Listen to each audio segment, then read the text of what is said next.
A black teacher on her way home after a long day of inspiring young minds stops at a coffee shop in the airport. She's ready to enjoy a moment of peace before her flight. But everything changes in an instant. A security officer singles her out without explanation, accusing her of theft. Humiliated and stunned, she tries to defend herself. But just 5 minutes later, she's escorted away in front of a crowd of silent onlookers. What happened next not only shocked everyone but sparked a powerful movement that no one could have predicted. Stay with me, this is a story you won't want to miss. Before we dive in, comment below with where you're tuning in from. And if this story resonates with you, don't forget to like, share, and subscribe for more impactful stories. Marissa King arrived at the bustling terminal of Philadelphia International Airport, a familiar scene she had traversed countless times before. The air was alive with the hum of announcements, rolling suitcases, and half-heard conversations. It was the ordinary chaos of travel, the kind Marissa had come to navigate with a practiced efficiency. Her heels clicked sharply against the polished floor as she approached Gate 17, where her flight to Atlanta was set to board. She clutched her boarding pass for seat 3A, the same seat she always booked for its comfort and proximity to the exit. The young woman at the counter looked up briefly as Marissa approached. She was blonde, her hair pulled back into a tight, severe bun. Her crisp uniform and neutral expression radiated the kind of detached authority that Marissa recognized all too well. "Good afternoon," Marissa began, sliding her boarding pass across the counter. She offered a polite smile, the kind that acknowledged the humanity in others even when it wasn't returned. The attendant's gaze flicked to the boarding pass and then back to her computer screen. Her fingers moved quickly across the keyboard, her expression unchanging. Then, without looking up, she said, "Your seat has been reassigned." For a moment, Marissa thought she must have misheard. She leaned forward slightly, her polite smile faltering. "I'm sorry, what?" The attendant sighed, the kind of sigh that didn't come from exhaustion but from something deeper. Something dismissive. "Your seat has been reassigned," she repeated, her tone sharper now. "You've been moved to 15C. Marissa blinked, her mind struggling to process the sudden shift from routine to disruption. "There must be a mistake," she said, her voice calm but firm. "My ticket says 3A. I always book that seat." The attendant barely glanced up from her screen. "It's been taken," she said flatly. "You'll need to take your new seat so we can finish boarding." It wasn't just the words, it was the tone. It was the way the attendant's eyes never truly met hers. The way her voice carried the weight of assumption. This wasn't just about a seat. Marissa felt it, the familiar sting of being dismissed. Being seen as someone who could be easily moved aside. She had felt it in boardrooms, in restaurants, and now here, at Gate 17. "I don't think you understand," Marissa said, her voice gaining an edge of steel. "I paid for that seat. It's mine. Please check again." The attendant's irritation was now palpable. She tapped her keyboard harder, as though the act itself could convey her disdain. "Ma'am, we don't have time for this. Your new seat is 15C. If you don't want to miss the flight, I suggest you take it." Marissa's grip tightened on her boarding pass. Her mind raced, not just with the injustice of the moment but with the echoes of every similar moment before it. She thought of the time a colleague had spoken over her during a meeting, only to later take credit for her idea. She thought of the waiter who had skipped her table entirely until she had to wave him down. She thought of the small, insidious ways the world had tried to remind her, over and over again, that she was less. But she wasn't less. Not today. "I'm not moving to 15C, Marissa said, her voice louder now. Passengers nearby began to glance over. Their curiosity piqued. "You need to fix this." The attendant finally looked up, her smile gone, replaced by a cold impatience. "I'll need to call my supervisor." "Please do," Marissa replied, her tone unwavering. The moment stretched unbearably as the attendant picked up the phone. Her voice hushed as she spoke to someone on the other end. Marissa stood her ground, aware of the eyes on her now. She could feel the tension rising, an unspoken question hanging in the air. Why is she making such a fuss over a seat? But it wasn't about the seat. It was about the way the attendant had dismissed her. It was about the underlying message in her tone. "You don't belong here." When the supervisor arrived, a middle-aged man with graying hair and a practiced, professional demeanor, the tension escalated. He approached with an air of authority. his eyes flickering between Marissa and the attendant. "What seems to be the problem?" he asked, his voice calm but tinged with condescension. Marissa explained the situation, her words measured but firm. She held up her boarding pass, pointing to the clearly printed 3A. The supervisor nodded, then turned to the attendant, who quickly confirmed that the seat had been reassigned. "I'm sorry for the inconvenience," the supervisor said, his tone practiced, rehearsed, "but we'll have to ask you to move to the new seat." "And why was my seat reassigned?" Marissa asked, her voice sharp. "I booked it. I paid for it. What possible reason could there be to move me?" The supervisor hesitated, glancing at the attendant, who avoided his gaze. The silence was answer enough. There was no reason, or rather, there was a reason they wouldn't say aloud. Marissa's heart pounded, not with fear but with anger. A righteous fury that had been simmering for years. She took a step closer, her voice lowering but gaining an intensity that made the supervisor flinch. "This isn't just about a seat," she said. "This is about the way you think you can treat people like me. Like we're invisible, like we don't matter. But let me tell you something, I matter. And I'm not moving." The supervisor opened his mouth, but no words came out. The passengers around them were silent now, watching, waiting. Marissa could feel their eyes. But she didn't care. This moment wasn't just for her, it was for every time someone had been made to feel small. To feel less. "You're going to fix this," Marissa said, her voice ringing clear and strong.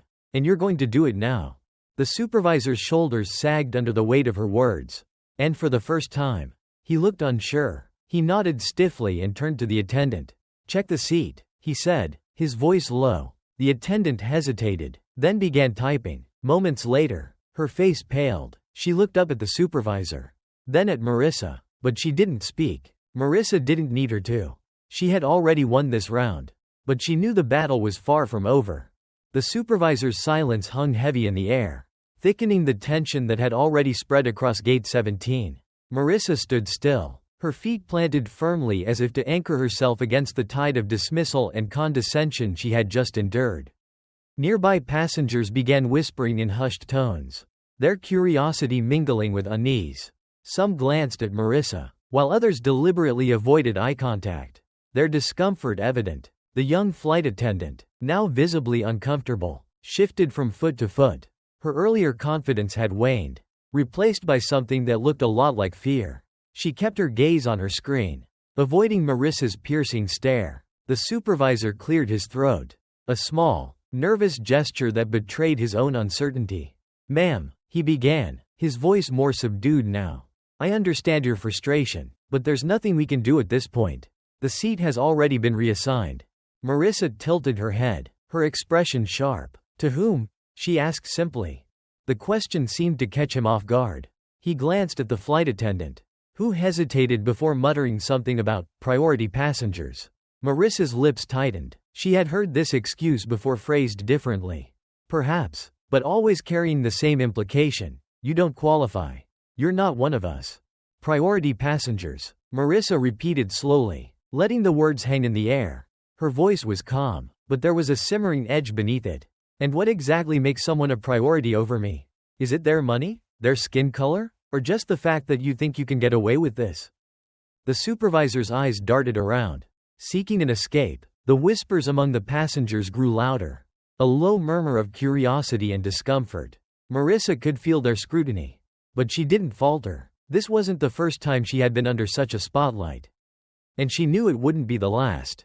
"I'm asking you a direct question," she said, her voice rising slightly. "Who took my seat? And why?" The supervisor sighed, his frustration slipping through the cracks of his professionalism. "Ma'am, this isn't the time or place to." "It is the time," Marissa interrupted, her tone firm, "because if you think I'm going to let this slide, you're mistaken. I've spent my entire life being told to wait, to defer, to swallow my pride and accept what I'm given. Not today." Her words struck a nerve not just with the supervisor but with the crowd. A few passengers nodded subtly, their expressions shifting from passive observers to silent supporters. Others looked away, uncomfortable with the confrontation but unwilling to leave. The supervisor squared his shoulders, attempting to regain control. "Let me call someone higher up," he said, motioning to the flight attendant. "We'll get this sorted out." Marissa folded her arms, her gaze never leaving his. I'll wait, she said coolly. The minutes dragged on, each one heightening the tension. Marissa stood still, her presence commanding despite the chaos around her. She thought of the countless times she had been told to be patient, to lower her voice, to make herself smaller. This time, she refused. When the next figure arrived, it was a man in a tailored suit, Robert Harrison, the airline's regional operations manager. His polished demeanor and practiced smile were designed to diffuse situations just like this one. But as he approached, Marissa could see the flicker of unease in his eyes. "Good afternoon, ma'am," Harrison began, extending a hand. "I'm Robert Harrison. I understand there's been some confusion." Marissa didn't take his hand. "There's no confusion," she said sharply. "I booked seat 3A. I paid for seat 3A. And yet, I'm being told it's no longer mine." Harrison's smile faltered for a moment, but he quickly recovered. "I understand your frustration," he said smoothly, "but these things happen sometimes. It's a matter of logistics, nothing personal." Marissa's laugh was cold, cutting through the air like a blade. "Nothing personal?" she echoed. "It's always personal when people like me are involved. Don't stand there and tell me this is just about logistics when you can't even look me in the eye." Harrison shifted uncomfortably, his polished exterior beginning to crack. "Ma'am, I assure you, we handle all passengers equally." "No, you don't," Marissa cut him off. Her voice was louder now, strong enough to silence the whispers around her. "You handle some passengers as if they matter, and others as if they're disposable. Don't insult my intelligence by pretending otherwise." The crowd had grown quiet, the weight of her words settling over them. Marissa could see the discomfort on their faces. But she didn't care. She wasn't speaking just for herself anymore, she was speaking for every time someone had been made to feel less, to feel invisible. Harrison hesitated, his confidence visibly shaken. "I'll see what I can do," he said finally, his tone begrudging. "You'll do more than that," Marissa replied. Her voice was steady, but her eyes burned with intensity. "You'll fix this, and you'll make sure it doesn't happen again. Because this isn't just about a seat. This is about respect, and I'm done being denied mine." The silence that followed was deafening. Harrison nodded stiffly and stepped away, his phone already in hand as he made hurried calls. The crowd watched him go, their expressions a mix of awe and unease. Marissa stood tall, unyielding, as she waited for the outcome. She wasn't just waiting for a seat anymore. She was waiting for the world to catch up to the truth she had always known, that she mattered, that she belonged, and that no one, no matter how polished or powerful, could take that away from her. Robert Harrison returned after what felt like an eternity. His confident stride from earlier had softened, his polished composure now marred by a tension that could no longer be hidden. Marissa remained rooted to her spot, her back straight, her gaze unwavering. Around her, the whispers among the passengers had faded to a hush, the air thick with the weight of the moment. Harrison approached, clutching a tablet that he glanced at frequently, as though it held an answer he couldn't quite grasp. Behind him trailed a second man, his dark suit and furrowed brow marking him as someone higher up the chain. Marissa's instincts told her this was a new level of the game, one designed to wear her down. But she wouldn't flinch. "Ms. Kane," Harrison began, his tone conciliatory, "I've spoken with our operations team, and while I understand your frustration, the reassignment was unavoidable. We had a last-minute accommodation request that required us to." "Unavoidable?" Marissa's voice was steady, cutting through his explanation like a razor. "Unavoidable for whom, exactly?" "Certainly not for the person who took my seat," Harrison faltered, glancing at his companion, who stepped forward with a practiced smile. "Good afternoon, Ms. Kane. I'm David Malone, the Regional Director for Customer Relations. I assure you, we're working to resolve this issue as quickly as possible." Marissa's lips tightened into a line. "What I want," she said evenly, "is to understand why my seat was reassigned in the first place. And don't give me a sanitized corporate excuse. I want the truth." Malone hesitated, his expression flickering with unease. "Ms. Kane, the reassignment was made to accommodate a VIP client." "There it is," Marissa interjected, her tone sharp. The murmurs among the passengers grew louder now, a ripple of unease spreading through the crowd. "A VIP client. And you decided, without explanation, that I wasn't important enough to keep the seat I paid for." "That's not what Malone began. But Marissa didn't let him finish. "It's exactly what you did," she said, her voice rising. You looked at me, decided I didn't fit whatever picture you had of someone who matters, and assumed I would just go along with it. That I wouldn't question you. That I wouldn't stand up for myself." The truth of her words echoed in the silence that followed. Harrison and Malone exchanged uneasy glances, their polished facades beginning to crack under the weight of Marissa's defiance. Around them, the crowd watched with a mix of discomfort and fascination, drawn to the unfolding confrontation but wary of becoming involved. Marissa took a step closer, her presence commanding. "This isn't just about a seat," she said, her voice carrying a quiet intensity that made even those at the edges of the terminal turn to listen. "This is about the assumptions you made about me, about my worth, about my right to be here." She paused, letting the words hang in the air. "And it's not just you. It's every subtle, unspoken way this society tells people like me that we don't belong. That we're less, that we're invisible unless we fight to be seen." Harrison's jaw tightened, his discomfort plain. Malone shifted on his feet, his confidence eroded, but neither man spoke, and Marissa knew why. They couldn't. To argue against her would be to admit the very thing they were trying to deny. To stay silent was to concede their complicity. The moment stretched, taut and electric, until Malone finally broke it. "Ms. Kane," he said, his voice quieter now, "I can assure you that we take every passenger's concerns seriously. If you would allow us to move forward." "Move forward?" Marissa repeated, her tone icy. "You want to sweep this under the rug, pretend it never happened, and move on like nothing's wrong. But something is wrong, Mr. Malone, and it's bigger than a reassigned seat." The murmurs in the crowd grew louder. Passengers exchanging glances, their expressions ranging from agreement to discomfort. Marissa could feel the tide beginning to shift. The quiet solidarity of those who understood her anger, who had lived versions of this moment in their own lives, began to swell around her. "Fix it," she said simply, her voice steady and unyielding. "Do what you need to do. But understand this. I'm not moving. And I'm not staying quiet." Malone nodded stiffly, his professionalism barely masking his frustration. He turned and whispered something to Harrison, who pulled out his phone and stepped aside. The two men began making calls, their voices hushed but urgent. Marissa remained where she was, her arms crossed, her expression resolute. She felt the weight of the moment, the eyes on her, the whispers around her, but she didn't falter. She wasn't just standing for herself anymore, she was standing for everyone who had been dismissed, overlooked, and devalued. Minutes passed, the tension thickening with each one. Then, finally, Harrison returned, his expression strained. "Ms. Kane," he said, his tone clipped, "we've made arrangements to restore your original seat." Marissa didn't smile, didn't relax. "And the VIP? They've been reassigned," Harrison replied. There was a flicker of annoyance in his eyes, a glimpse of the resentment he was too careful to voice. "Good," Marissa said. Her voice was calm, but the steel in it was unmistakable. She stepped forward, holding out her boarding pass. "Now let's board." As she walked toward the gate, the crowd parted for her, a quiet respect in their movements. Some passengers offered her small nods, subtle acknowledgments of her victory. Others avoided her gaze, their discomfort a reflection of the truths she had forced them to confront. But Marissa didn't need their validation. She had drawn her line in the sand, and she had held it.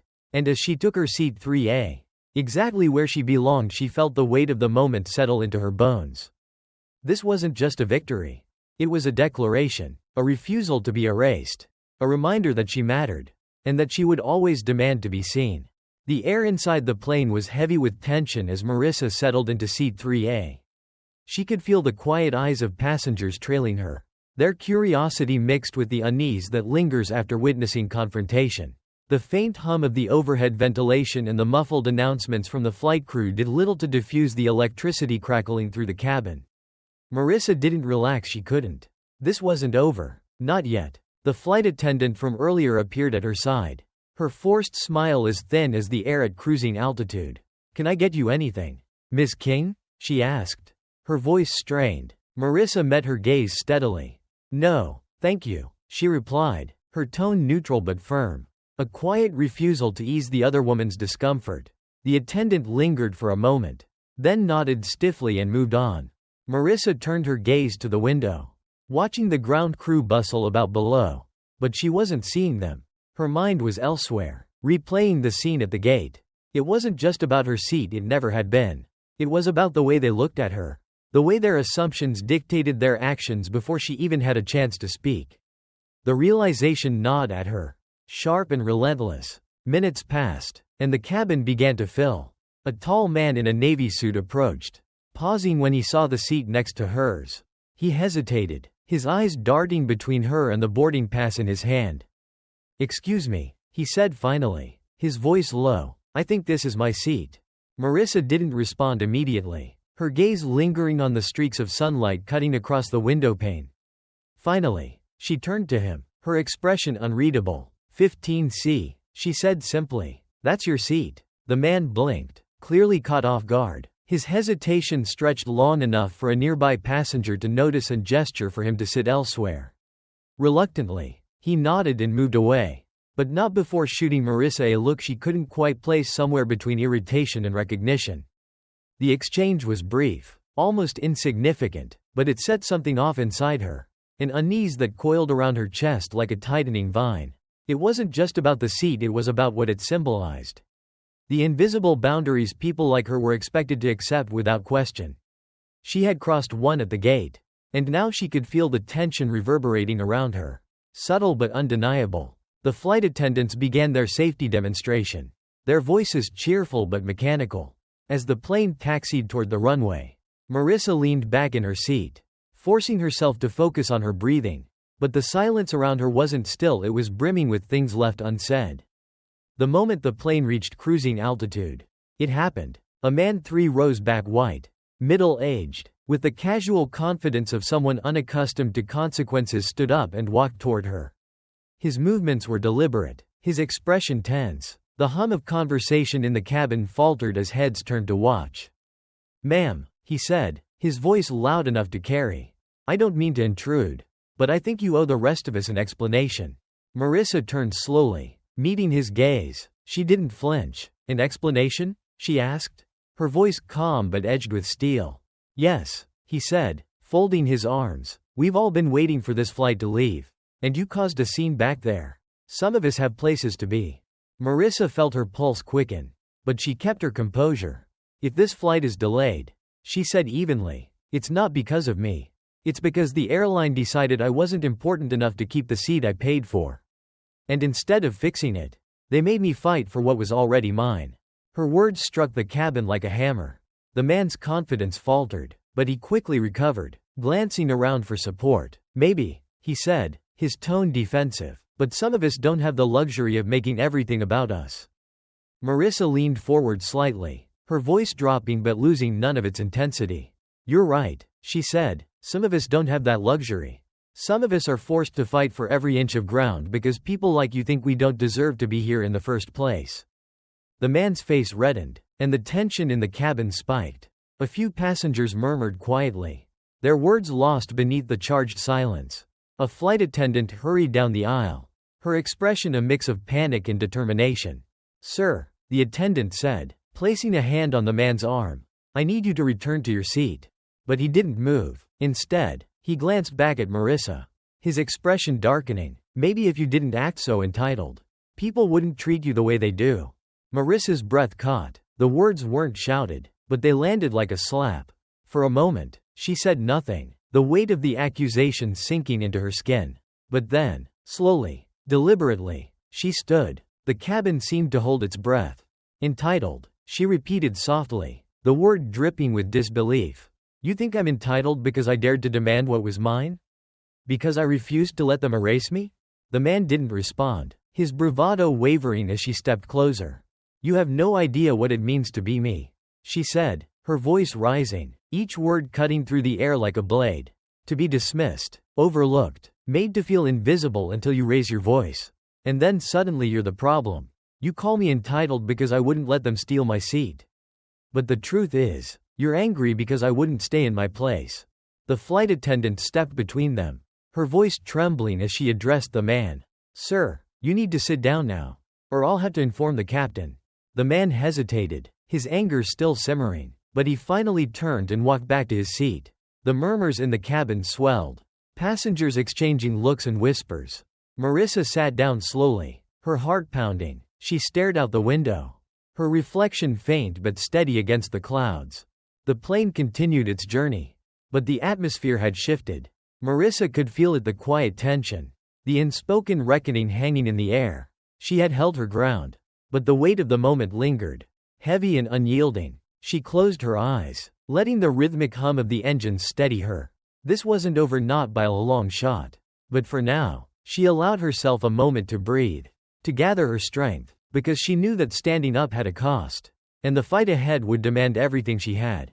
The plane cruised high above the clouds, but the air inside the cabin felt heavy, stifling. Marissa sat stiffly in her seat, her hands gripping the armrests as she tried to steady her breathing. The confrontation with the man had left a bitter taste in her mouth.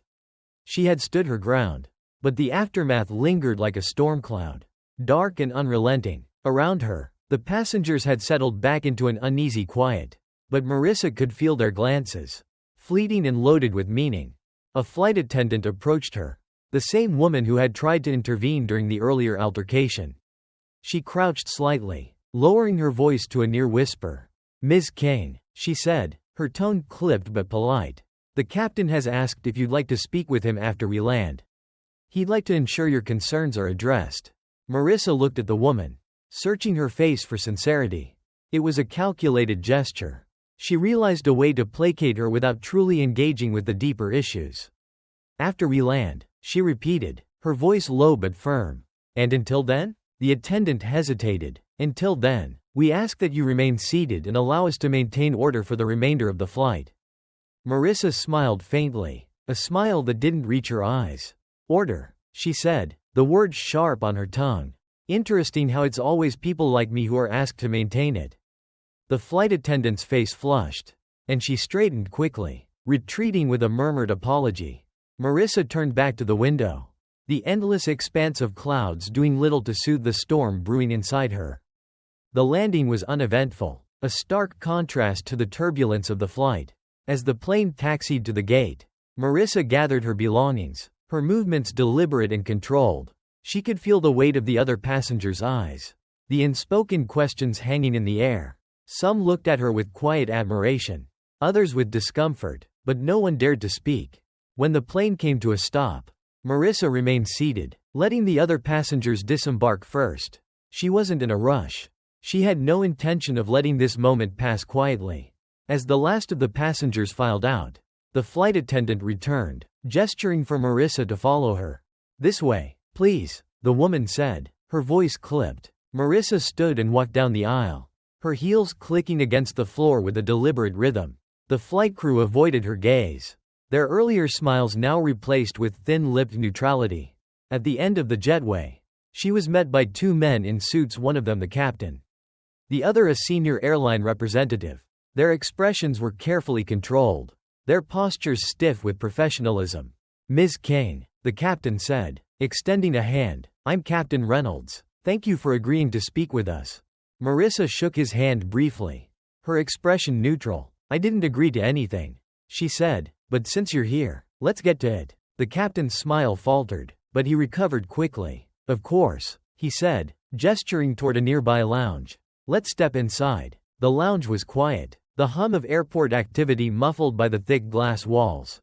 Marissa took a seat at the center of the table, her back straight, her gaze steady. Captain Reynolds and the airline representative sat across from her, their practiced smiles doing little to mask their discomfort.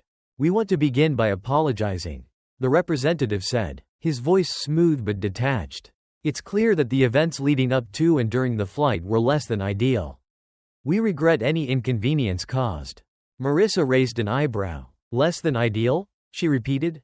"That's an interesting way to describe blatant disrespect and a complete disregard for my rights as a paying customer." The man cleared his throat, his composure slipping slightly. "We understand your frustration, Ms. Kane, and we want to assure you that we take these matters seriously." "Do you?" Marissa leaned forward, her voice gaining an edge. "Because from where I'm sitting, it seems like you take them seriously only when someone like me refuses to stay silent. Tell me, would we be having this conversation if I hadn't spoken up?" The captain shifted uncomfortably, his eyes darting to the representative. "Ms. Kane," he began, his tone measured, "we understand that there may have been missteps. But, missteps Marissa interrupted, her voice rising. Let's call them what they are. Assumptions. Bias. The belief that you could move me aside because I wouldn't make a fuss. That I wouldn't matter enough for anyone to notice. The room fell silent, the weight of her words pressing down like a heavy stone. The representative opened his mouth to respond, but Marissa held up a hand. Don't, she said sharply. Don't give me another empty apology.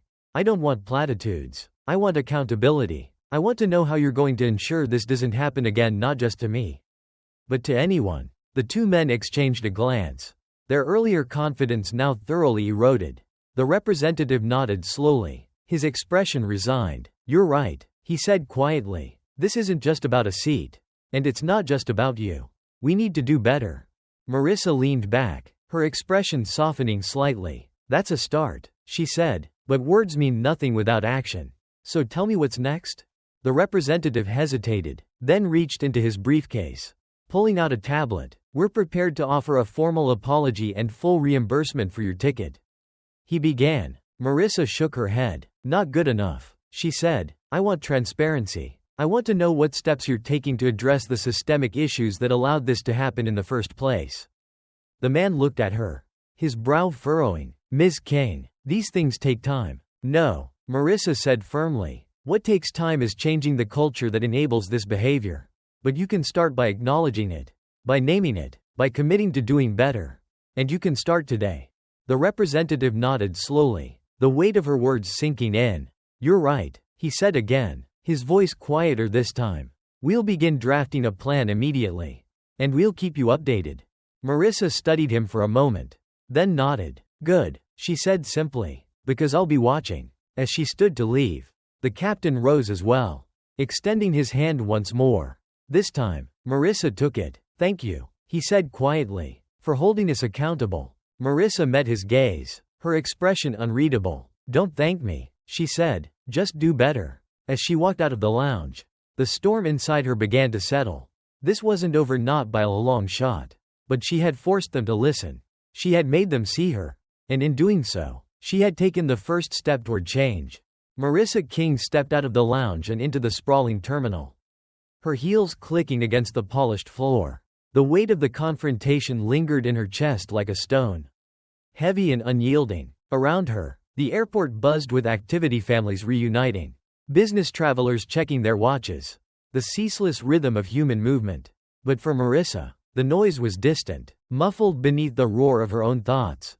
She made her way toward the baggage claim, her steps purposeful but unhurried. She didn't need to look over her shoulder to know that people were still watching. Some of the passengers from the flight cast sidelong glances as they passed, their expressions a mix of curiosity and discomfort. Marissa ignored them. She was used to the weight of other people's eyes, the quiet judgment that came with refusing to shrink. As she approached the carousel, her phone buzzed in her bag. She pulled it out and glanced at the screen, a notification from a social media platform. She frowned, unlocking her phone to see a flood of mentions and messages. Someone on the flight had recorded the confrontation at the gate, and now the video was spreading like wildfire. Marissa's stomach tightened as she watched the clip. It was short, barely 2 minutes, but it captured everything: the dismissive flight attendant, her own calm but firm voice, the tension that had rippled through the crowd. The caption read, "Black woman refuses to be silenced after being denied her seat." Below it, the comments were pouring in, a chaotic mix of support and vitriol. She scrolled through the responses, her pulse quickening. Some praised her courage, calling her a role model, a voice for the voiceless. Others were less kind, their words laced with anger and disdain. She should have just taken the other seat. Another entitled person making everything about race. Typical. Marissa's jaw tightened, the words stinging more than she cared to admit. She locked her phone and shoved it back into her bag, her hands trembling slightly. She had known there would be backlash, there always was. But knowing didn't make it easier. By the time she reached the exit, the sun was beginning to set, casting the terminal in a warm, golden light. Marissa hailed a cab and slid into the backseat, her mind racing as the car pulled away from the curb. She replayed the events of the day in her head, each moment etched into her memory with sharp, unrelenting clarity. The dismissive tone of the flight attendant, the condescension of the supervisor, the simmering hostility of the man who had confronted her mid-flight. It wasn't just about the seat. It was never just about the seat. It was about the quiet, insidious ways the world tried to put people like her in their place. About the constant battle to assert her humanity in a system that so often refused to see it. As the cab weaved through traffic, Marissa's phone buzzed again. This time, it was a call. She hesitated for a moment before answering. "Marissa," a familiar voice said on the other end. It was her friend and mentor, Evelyn Carter, a retired civil rights attorney with a sharp mind and an even sharper tongue. "I saw the video." Marissa sighed, leaning her head against the window.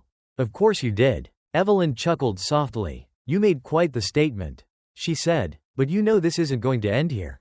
"I know," Marissa replied, her voice quiet. "They've already started tearing me apart online." "They will," Evelyn said matter-of-factly. "But they're also paying attention. You've forced them to look in the mirror. And they don't like what they see." Marissa closed her eyes, the weight of Evelyn's words settling over her. "What now?" she asked.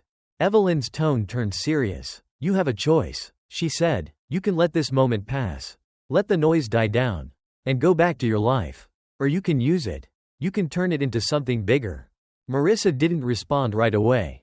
She stared out the window, watching the city rush past in a blur of lights and shadows. The idea of stepping back, of letting the moment fade, was tempting. She was tired, bone-tired in a way that went beyond the events of the day. But she also knew that if she walked away, nothing would change. "I don't know if I have the energy," she admitted. Evelyn's voice softened. "You do," she said, "because you've been carrying this fight your whole life. But you don't have to do it alone. Let me help you." Marissa felt a lump rise in her throat, a mix of gratitude and determination swelling in her chest. "Okay," she said finally. "Let's do it." By the time she arrived home, the video had been shared thousands of times. News outlets were picking up the story, framing it as a battle for justice, a stand against systemic inequality. Marissa sat on her couch, her laptop open as she read article after article, each one dissecting her actions, her words, her very existence. The backlash was growing louder, the attacks more personal. Strangers questioned her character, her motives, her right to stand up for herself. But alongside the vitriol was a groundswell of support messages from people who saw themselves in her, who thanked her for speaking out, for refusing to be silenced. Marissa leaned back, her head resting against the cushion. She had stepped into the fire, and there was no turning back now. But as the night stretched on, a quiet resolve settled over her. She thought of Evelyn's words, of the countless others who had fought similar battles, and of the small, stubborn flame inside her that refused to be extinguished. She wasn't just fighting for herself. She was fighting for something bigger, for the right to exist, to belong, to be seen. And she wouldn't stop until the world understood that she mattered. Tomorrow, she decided, the real work would begin. The next morning, Marissa woke to the sharp buzz of her phone on the nightstand. The sunlight poured through the blinds, illuminating the room in muted gold. But her mind was already racing before she opened her eyes.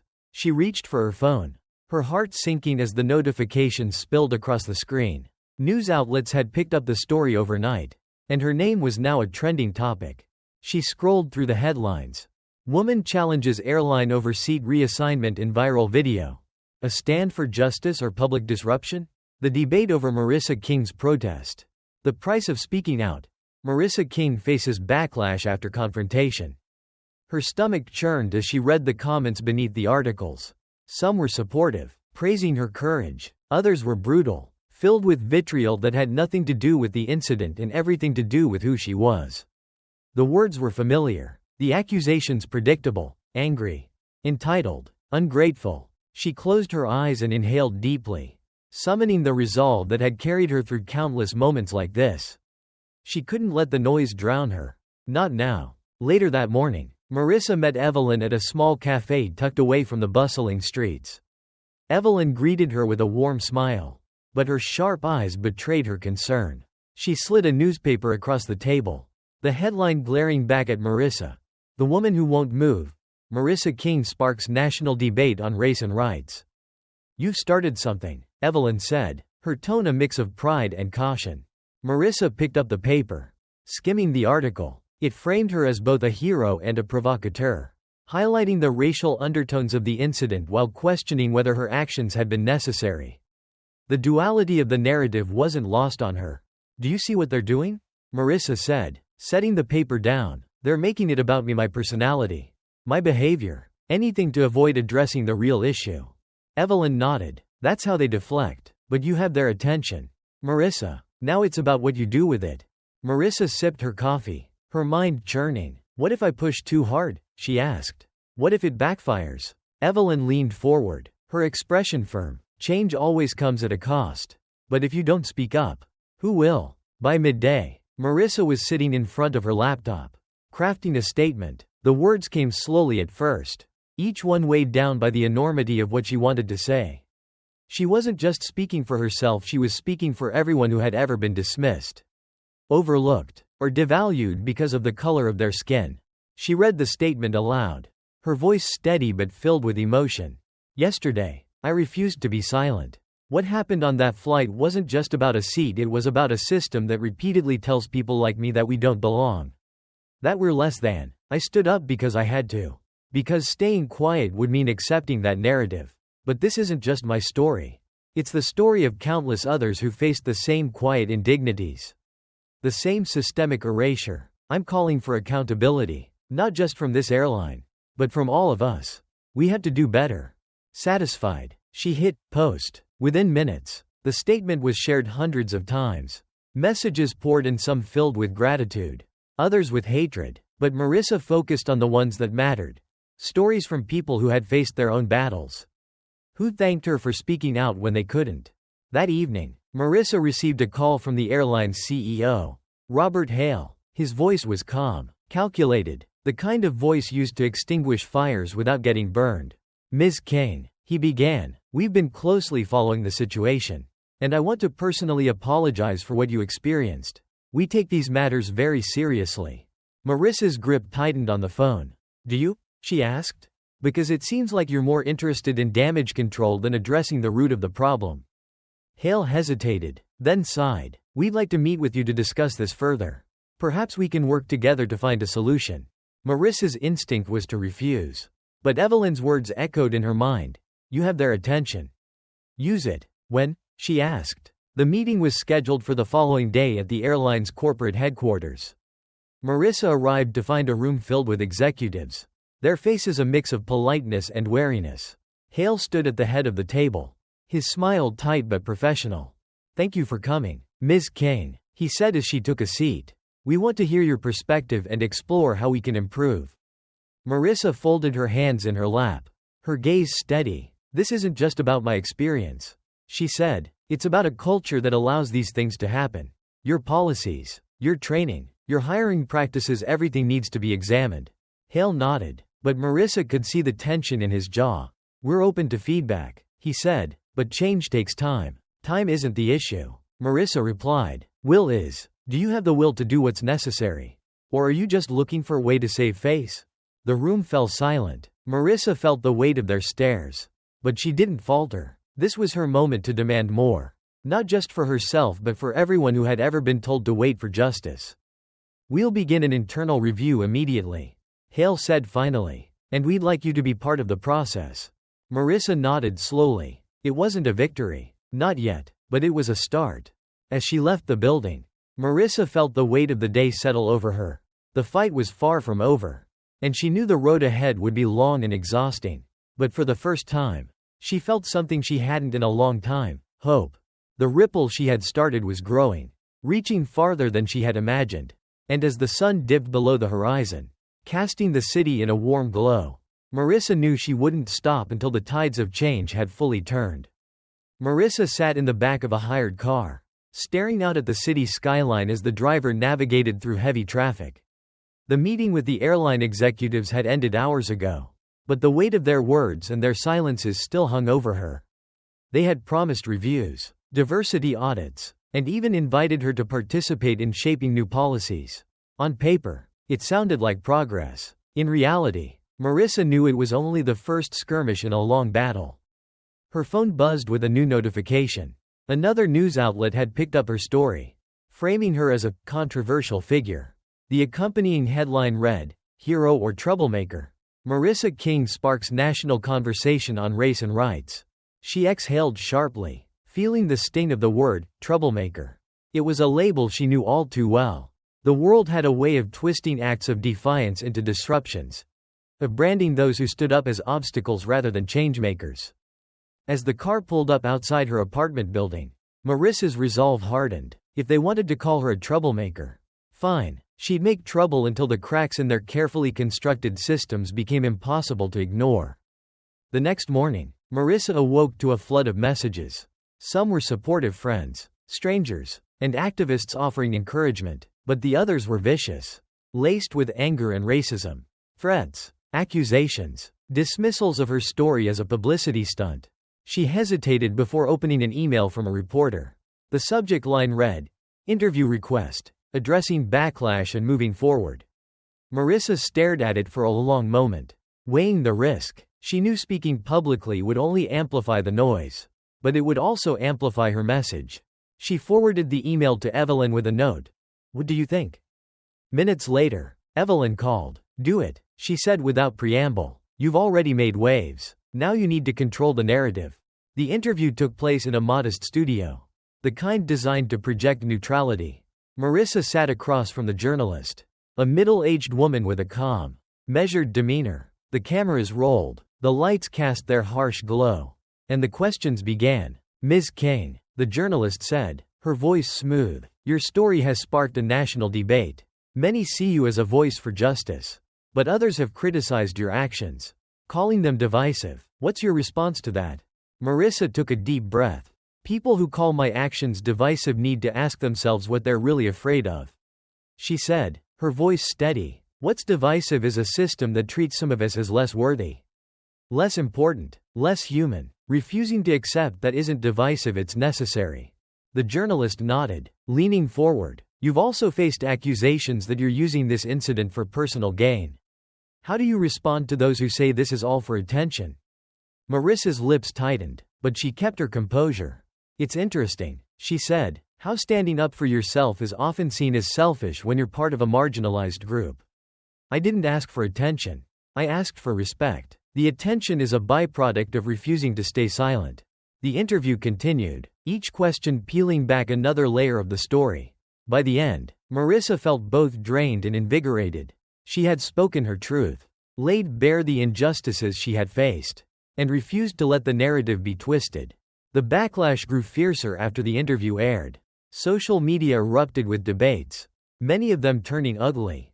Marissa found herself at the center of a storm, her face plastered across screens and her words dissected by strangers. But alongside the hate came something else: solidarity. Messages from people who had faced their own battles, who saw themselves in her story, who thanked her for giving voice to what they couldn't. One message stood out: a young woman named Clara who wrote, "Because of you, I finally spoke up at work when I was treated unfairly. Thank you for showing me that it's possible." Marissa read it twice, then a third time, feeling a swell of emotion she hadn't expected. Days turned into weeks, and the fight only grew more intense. The airline released a public statement acknowledging mistakes and promising change. But Marissa wasn't satisfied. She pushed for specifics, for timelines, for accountability. She organized meetings with other activists, building a coalition to hold not just the airline, but the entire industry accountable. But with each step forward came new challenges. Anonymous threats began arriving in her email inbox, each one more chilling than the last. Her phone rang late at night, the call silent except for the sound of heavy breathing. Her face was plastered on tabloid covers with headlines like, "Marissa King, the woman dividing a nation." Marissa's hands trembled as she shared the threats with Evelyn one evening. "What if I can't do this?" she asked, her voice barely above a whisper. Evelyn placed a hand on hers, her grip firm. "You can," she said, "because this isn't just about you anymore. It's about all of us." The turning point came during a public forum hosted by the airline.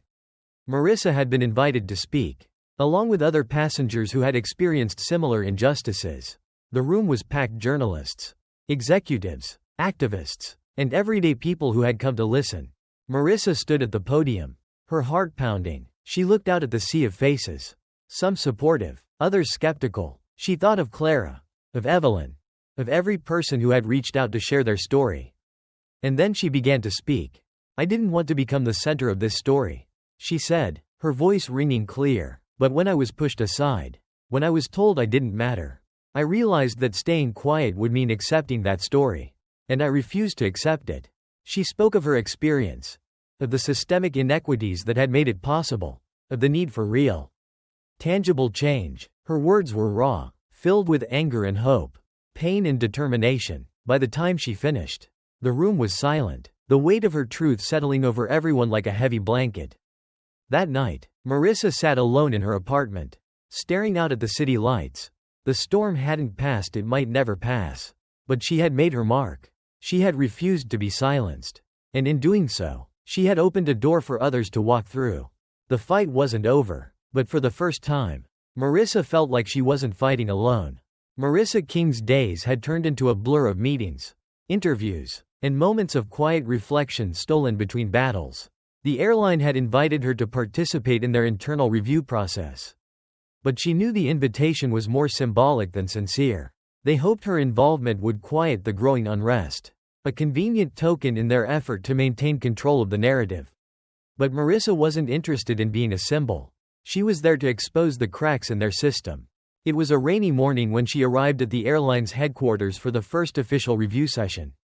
The building loomed large and impersonal, its reflective glass exterior mirroring the gray sky above. Marissa paused at the entrance, pulling her coat tighter around her shoulders. A small group of reporters lingered outside, their cameras flashing as she approached. She didn't stop to answer their questions. Her focus sharpened to a singular point: change. Inside, the atmosphere was clinical, almost sterile. A young woman led Marissa to a sleek conference room where several executives were already seated. At the head of the table sat Robert Hale, the CEO, flanked by a team of lawyers and public relations specialists. They greeted her with polite smiles that didn't reach their eyes. "Ms. Kane," Hale began, gesturing for her to take a seat. "Thank you for joining us. We value your perspective and hope this session will be productive." Marissa sat down, her posture straight, her gaze steady. "Productivity isn't the issue," she said. "Accountability is." The room shifted slightly, a ripple of discomfort passing through the executives. Hale's smile tightened, but he recovered quickly. "Of course," he said, "we're here to listen." The meeting began with a presentation, a carefully curated slideshow outlining the airline's commitment to diversity and customer satisfaction. The language was polished, the statistics carefully selected to paint a picture of progress. But as Marissa listened, her frustration grew. The presentation was a facade, a shield meant to obscure the deeper truths. When the presenter finished, Hale turned to Marissa. "What are your thoughts?" he asked. Marissa leaned forward, her hands clasped on the table. "My thoughts?" she said, her voice measured. "This presentation tells me that you're more interested in managing perception than addressing reality. You've shown me percentages and platitudes. But not once have you addressed the policies or the biases that allowed my experience to happen." Hale's jaw tightened, but before he could respond, Marissa continued. "This isn't just about me," she said, her voice rising slightly. "It's about the countless passengers and employees who faced similar indignities. It's about the culture you've built, the choices you've made, and until you're willing to confront that, no amount of slideshows will fix the problem." The room fell silent, the tension thick enough to cut. One of the executives, a middle-aged man with a sharp suit and sharper tone, finally spoke. "With all due respect, Ms. Kane," he said, "change takes time. We can't overhaul an entire system overnight." Marissa turned to him, her gaze piercing. "Change doesn't take time," she said. "It takes courage. Time is what people use as an excuse when they're afraid to act." Her words hung in the air, a challenge that none of them seemed willing to meet. Hale cleared his throat, glancing at the clock. "Let's take a short break," he said, his voice strained. During the break, Marissa stepped out into the hallway, her mind racing. She had expected resistance, but the weight of their indifference was heavier than she had anticipated. She leaned against the wall, her hands trembling slightly as she checked her phone. Messages poured in, some supportive, others venomous, but one stood out. A text from Evelyn. "They'll try to wear you down. Stay sharp. Remember why you're there." Marissa exhaled deeply, her resolve hardening. She wouldn't let them wear her down. Not today. When the meeting resumed, the atmosphere was even more tense. Hale attempted to steer the conversation back to safer ground. But Marissa refused to let them evade the deeper issues. She pushed for transparency, for commitments, for specific actions. She asked pointed questions that made the executives squirm, their polished facades beginning to crack. But the resistance grew stronger. At one point, the same sharp-suited executive interrupted her, his tone dismissive. "Ms. Kane, with all due respect, you're not an expert in corporate operations.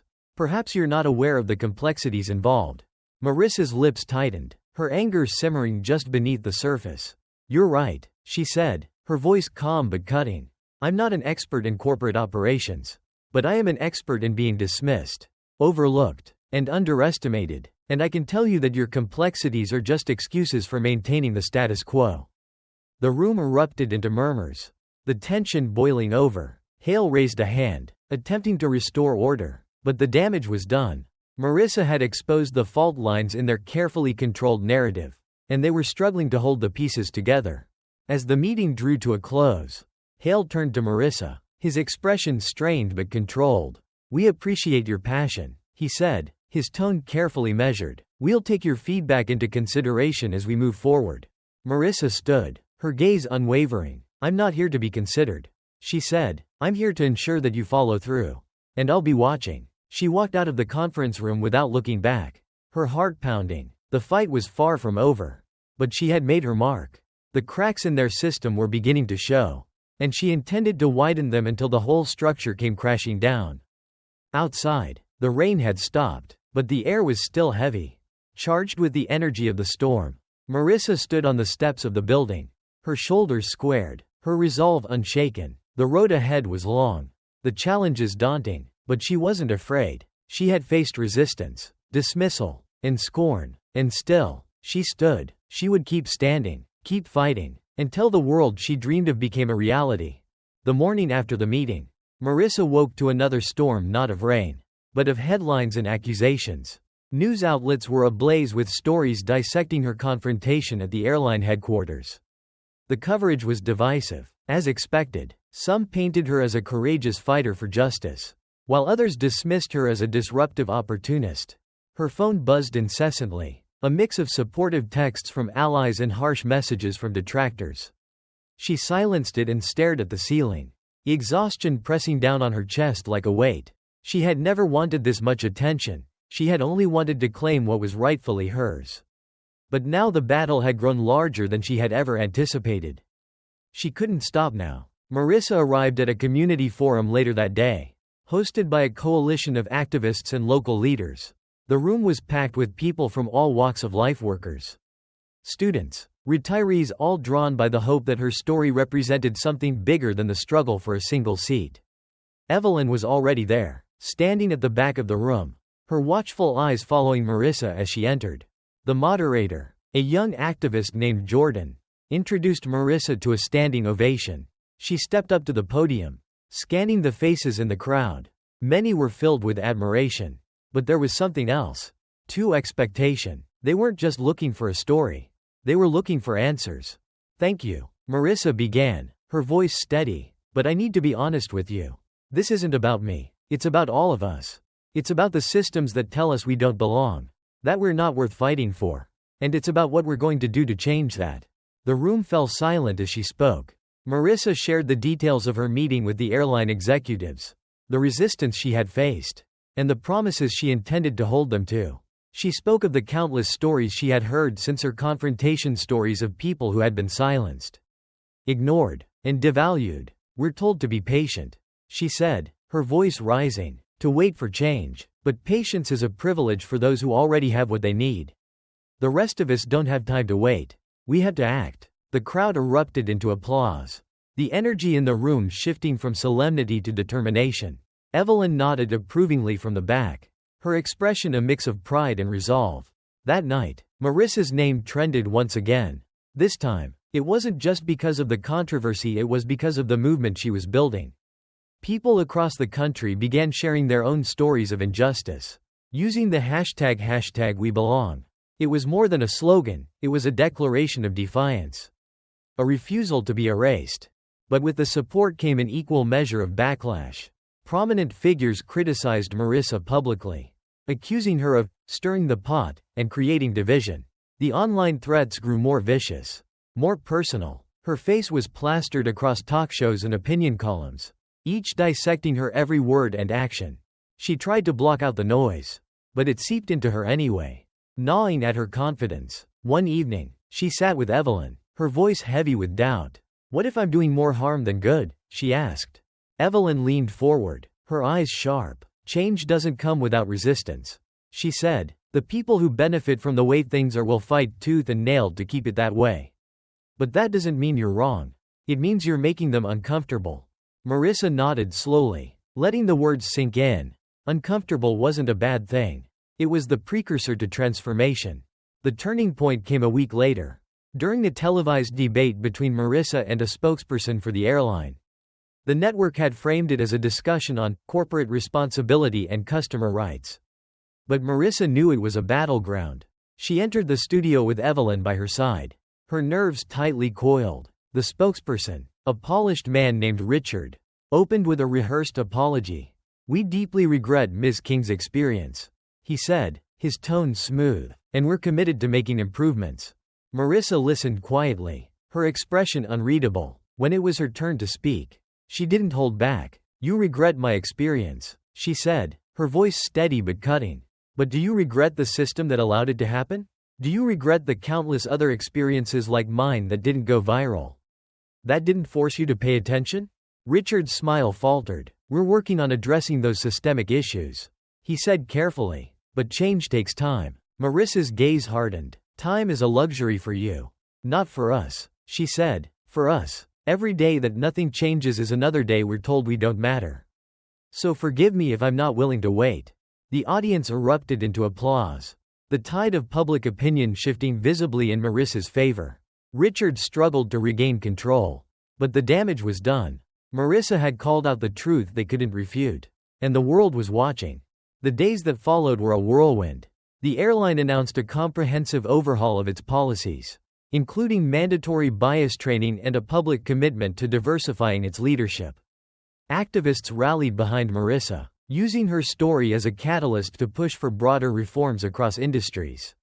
The hashtag We Belong grew into a movement, a collective cry for justice and inclusion. But the fight was far from over. Marissa knew that promises could be empty. That change required constant vigilance. She worked tirelessly, attending meetings, organizing events, and amplifying the voices of others who had been silenced. One evening, as she prepared for yet another interview, Evelyn placed a hand on her shoulder. "You're doing it," she said softly. "You're making them see." Marissa smiled faintly, her exhaustion tempered by a deep sense of purpose. "It's not just me," she said. "It's all of us." She stepped in front of the camera, ready to continue the fight. Because the reckoning wasn't just about her story, it was about rewriting the narrative for everyone who had ever been told they didn't belong. And Marissa wouldn't stop until the world understood that they did. The sharp ring of Marissa King's phone jolted her from her restless thoughts. She glanced at the screen and saw Evelyn's name. The older woman's voice came through with its usual mix of warmth and urgency. "They're calling for a town hall," Evelyn said. "Nationally televised. They want you on the panel." Marissa felt a wave of both apprehension and determination. The weight of the invitation was clear. This wasn't just about her anymore. The movement had grown, its ripples reaching far beyond the airline industry. Now, the country itself seemed poised to reckon with the deeper questions her stand had raised. "Will you do it?" Evelyn asked, her tone firm but understanding. Marissa exhaled deeply. "I have to," she said. "They've given us a platform. Now we have to use it." The town hall took place in a grand auditorium, its polished floors and bright stage lights doing little to ease the tension in the air. The audience was a cross-section of America's students, workers, retirees, business leaders. Some were there to support her, others to challenge her, and all of them carried the weight of their own stories, their own perspectives. Marissa sat on the panel alongside representatives from the airline, civil rights leaders, and business executives. The moderator, a well-known journalist, introduced the evening as a conversation about race, justice, and accountability in modern America. But Marissa knew it was more than a conversation. It was a battle for truth. The first questions were directed at the airline's CEO, Robert Hale. who repeated much of what he had already said in previous statements: apologies, commitments to change, promises of transparency. His words were polished, but Marissa could see the discomfort beneath the surface. Then the moderator turned to her. Ms. Kane, your actions have sparked a national debate. Some see you as a hero, while others argue that you've created unnecessary division. How do you respond to that? Marissa sat forward, her hands clasped tightly in her lap. Division doesn't come from speaking out, she said. It comes from the systems that force us to stay silent.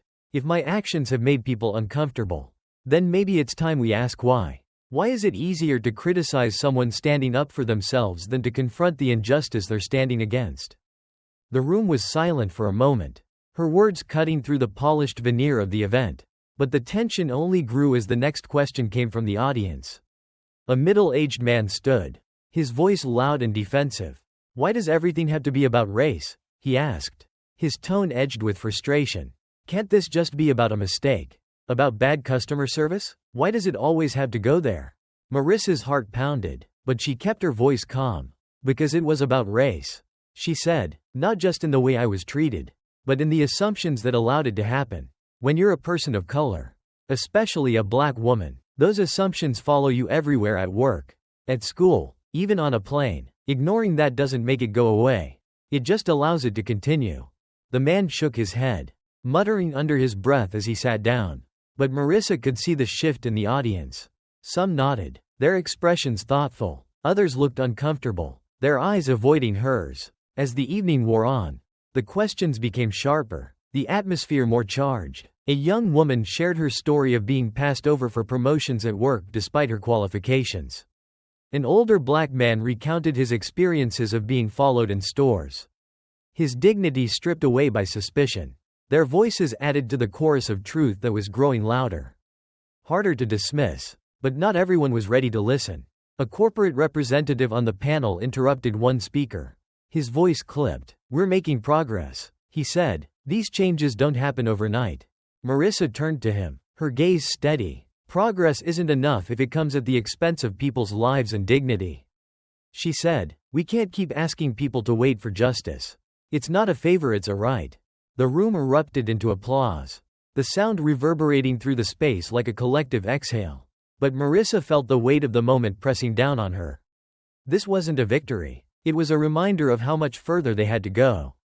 After the town hall, Marissa stood in the hallway, surrounded by people who wanted to thank her, to share their stories, to ask her what came next. She listened to each one, her exhaustion tempered by the deep sense of responsibility she felt. This was bigger than her, bigger than the airline, bigger than the movement she had helped ignite. Evelyn approached, her expression both proud and serious. You handled yourself well, she said, but you know this is just the beginning. Marissa nodded, her gaze distant. I know, she said softly, and it's going to get harder. It will, Evelyn agreed, but you're not alone. None of us are. That night, Marissa sat by her window, staring out at the city lights. The town hall had been a tipping point, but the road ahead was still uncertain. The backlash would intensify, she knew. The systems they were challenging wouldn't give up their power easily. But for the first time, Marissa felt something stronger than fear or doubt. Hope. It was fragile, like the first light of dawn breaking through the darkness. But it was there, steady and unyielding, and Marissa knew she would hold on to it, no matter how fierce the storm became. Because this wasn't just her fight, it was everyone's. And together, they would keep pushing, keep speaking, until the silence of injustice was shattered for good. The sun rose slowly, painting the sky in hues of gold and pink. But for Marissa Kane, the dawn felt like an extension of the long, sleepless night before. She sat on her balcony, a steaming cup of coffee in her hands, staring out at the city that seemed both so alive and so indifferent. Her name had been in the news for weeks now, and the weight of that attention felt heavier than ever. She had become a symbol, a lightning rod for change, for resistance, but also for backlash. The messages hadn't stopped. Some were filled with gratitude, stories of others finding their voices because she had used hers. Others were uglier, full of vitriol and threats, the kind meant to silence, to intimidate. Yet here she was, still standing. She didn't feel like a hero. She felt like a woman who had been pushed too far and had refused to back down. The day was packed with meetings. But one stood out above the rest: a final follow-up with the airline's leadership. They had promised action, real action, and today was the day to see if those promises would hold. Evelyn accompanied her, the older woman's calm presence a steady anchor as they entered the corporate headquarters. The room was smaller this time, more intimate. Robert Hale, the CEO, was there, along with a few key executives. Marissa noticed immediately that the tone was different, less defensive, more deliberate. They had felt the pressure, the public outcry, and it had forced them to confront what they might have preferred to ignore. Hale began with the usual formalities, thanking Marissa for her constructive engagement, and outlining the steps they had taken: revised policies, mandatory bias training, new diversity benchmarks for hiring. But Marissa didn't let them rest on their laurels. "These are good first steps," she said, her tone firm, "but the real measure of success isn't what you announce today. It's what you follow through on tomorrow. And the day after that. This isn't just about your company.